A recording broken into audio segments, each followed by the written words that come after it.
What's up, everyone? We spend a lot of time on the channel talking about preparation for the CFA exams and things that you need to do beforehand to give yourself a good chance of passing. But you could argue that not enough time gets spent on discussing things that you should be doing after taking a CFA exam. So today's video is going to be a lighthearted take discussing the things that I did after each level of the CFA exams and also things that I think could have been beneficial that I didn't do after taking each test. If you enjoyed this video or any of the other content on the channel, please don't forget to like this one and go ahead and subscribe to the channel down below. Both of those things help the channel out a lot and I very much appreciate them. A few of the points here may seem extremely obvious to you, but to other people, they're not going to be so obvious. Trust me, people have done some pretty stupid things after taking the CFA exams, so let's get into it.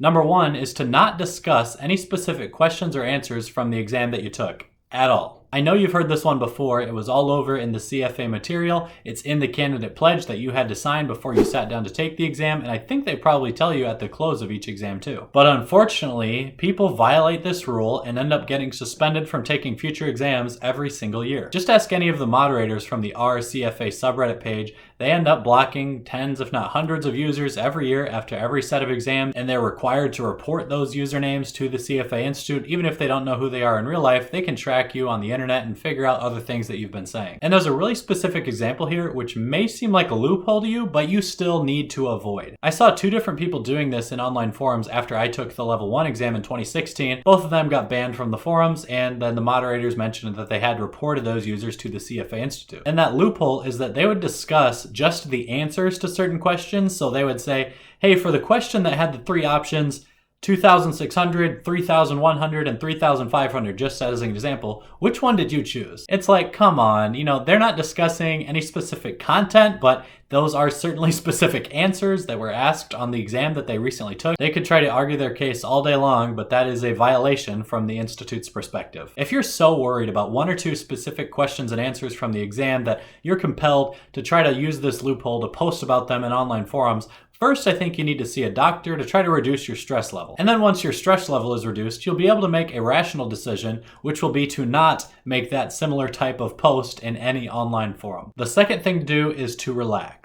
Do not worry about the results to your exam at all. I know this is easier said than done, but there is literally nothing that you can do right now to increase your chances of passing the exam you just took. Now, if you're feeling really confident about the exam you just took and you want to go ahead and start studying for the next level, that's a bit of a risk in terms of your own personal time commitment, but it could be a beneficial thing for you. But seriously, in regards to the exam that you just completed, just relax. Depending on when you took the exam and when you're watching this video, you could be thinking of this time you have now as a bit of a summer break. Back when I was taking the exams, they were all administered on the exact same Saturday in June across the entire planet. And so that schedule made for a really nice summer break there right after the exam. And to be honest with you, even though I was still working my full-time job, that period of time in the 2 and 3 months right after one of the exams, for me, created a lot of deja vu to elementary or middle school or high school, and it had a lot of the same vibes as summer breaks did back then. To stick with that example, a lot of kids would take their final exams at the end of the year in high school and then right away afterwards just start enjoying their summer break. They weren't concerned with how they scored in the exams or what grades were going to be posted. I'm sure this is going to depend a little bit person to person based on your own personality, but many of those kids were able to enjoy the new freedom that they had after school had ended.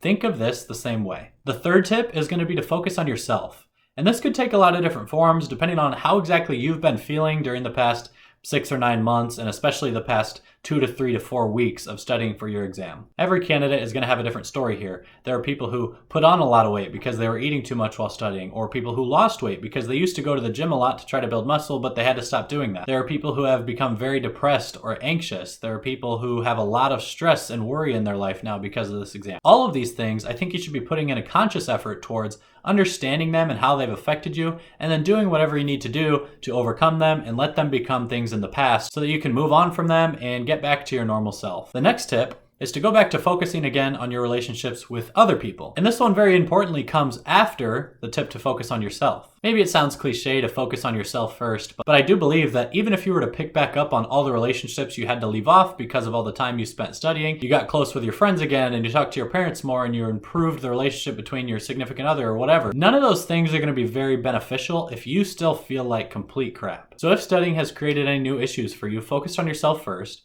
And once you're in a better state of mind, then is when you start reaching out to the people who you may have lost connections with. For me, there were some family members whose feelings were a little bit hurt just because of the amount of family events that I had skipped out on attending, or even if I did attend, I was tucked away in a corner with my books and headphones in and I wasn't paying attention to any of them. It was pretty important to mend those relationships and let those people know that I do still care about them. I was just so busy grinding as hard as possible on this thing that I was trying to accomplish. If you're dating someone or married to someone, certainly improving that relationship is going to be beneficial to your livelihood. And then just your buddies. You know, having fun with friends is honestly one of the greatest joys in life when you really boil it down, so you want to get back to a place where you can actually do that again. Number 5 might be my personal favorite tip because I just personally love things that can offer you a new perspective, and that is to appreciate the new free time that you have now. Again, I was still working my regular full-time job, but when I would describe to people how I felt in those summer months just after finishing the exam, it, like I mentioned earlier, felt like I was on summer vacation again back in elementary school. I'd be looking at the clock at like 7 p.m., 8 p.m., 9 p.m. thinking,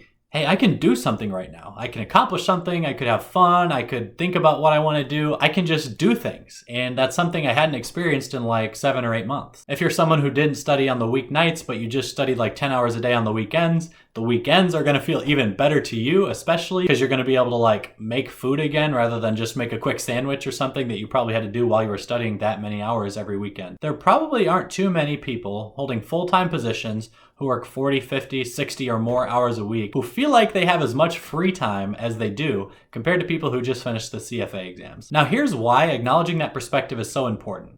It's really going to help you like 6, 9, 12 months later when you're used to not studying again, and you might drift back to old habits of watching TV or Netflix for like an hour or 2 hours, or just scrolling through your phone for like an hour or 2 hours in the evenings. All of that time is completely wasted, and I think most of that comes out of boredom. So when you keep the perspective that you have a ton of free time and you can do whatever you want with your evenings now, it's going to help you to stay grateful and stay motivated throughout the rest of your life. I know that keeping this perspective personally has made me feel more grateful for the free time that I do have in the evenings and weekends now, and that perspective is also part of the reason why this YouTube channel here even exists. I try to utilize the free time that I have now that earlier in my professional career was just spent studying to do something beneficial and fun for me. The last tip here is in regards to your personal appearance, specifically what you look like when you're walking down the street. Now that you've taken a CFA exam or two, you can no longer carry yourself like the regular peasants out there in the world who use their casual, like side-to-side, shoulder and arm walking technique whenever they're strolling around downtown. You are a part of an extremely elite group of mentally trained and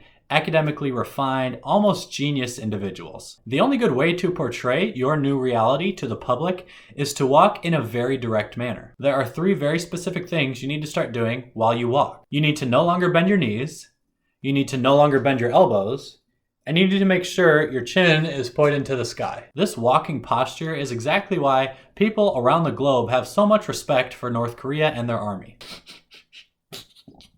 The CFA Institute only guarantees 2 things of people who take their exams. Number 1, they'll be able to guarantee superior investment returns, and number 2, they will now match the superiority of North Koreans. Do not hide your superiority. If you're going to talk the talk, you need to walk the walk.